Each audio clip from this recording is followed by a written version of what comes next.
Hello, everybody. How are you? I hope you are doing well. Tonight, I'd like to take you back to my high school days. And when I was in high school, I had a buddy, and I remember his dad was doing this big business venture, this kind of new project. And I asked my friend, I said, what's your dad selling? I mean, what's the project? And he said, something called storage units. And I said, well, that sounds boring. No one wants a storage unit. Well, apparently I was wrong because, right, everywhere you look, there's storage units, right? They never go out of business. They just build new storage units. And these ones they're building now are nicer than, apartments that I've lived in. So storage units are here to stay. Nothing wrong with storage units. But storage units are if you could call them a potent symbol of the human idea that more is better. More is better. Yes.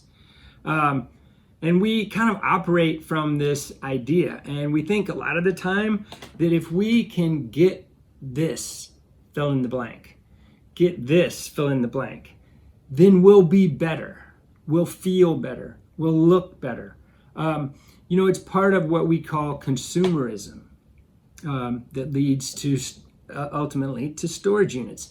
And part of what happens, or part of what the desire is when we buy things or we add things to our life, is we think they're gonna make us happier. They're gonna make us better. They're gonna make us whole. And I remembered a time in my life, it was maybe 10 years ago, and the plasma TVs were the thing.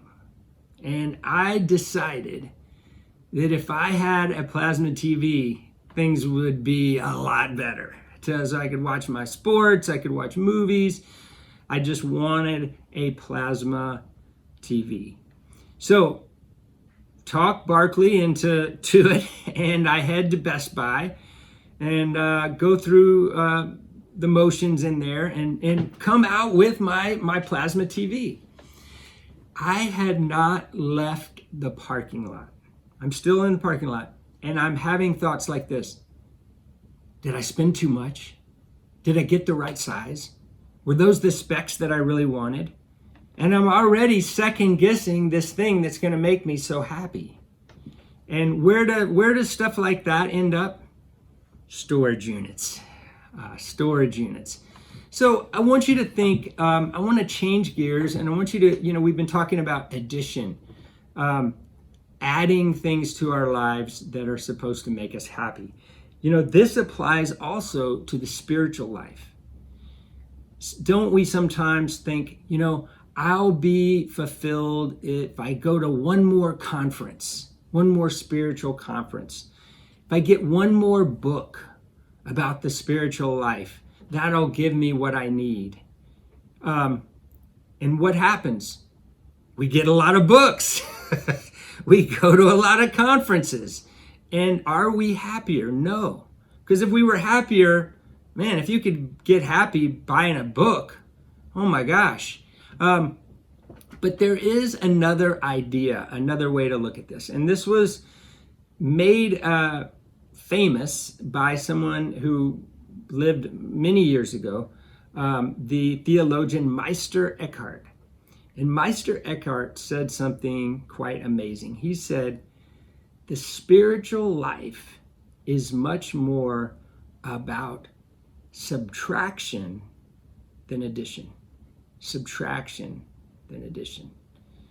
So think about that for a second. Before we get to the spiritual life, think about how good does it feel to clean out a closet or your garage, to purge a bunch of stuff. I mean, does anything feel better than that? No second guessing that. And in the spiritual life, what Meister Eckhart was talking about was, what really makes us unhappy are the things that we carry. The anger that we carry, the resentment that we carry, the guilt that we carry, the shame that we carry. When we can get rid of those impediments to our relationship with God, that is golden. And see, you're not getting anything, you're getting rid of something. You're clearing something up so that you might be free to experience the fullness of God. So next time you think you just can't live without a plasma TV or whatever it is, remember storage units.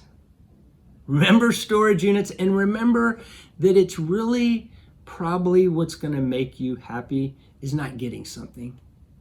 It's going to be getting rid of something. That's where that sweet spot is in getting rid of things, not getting things.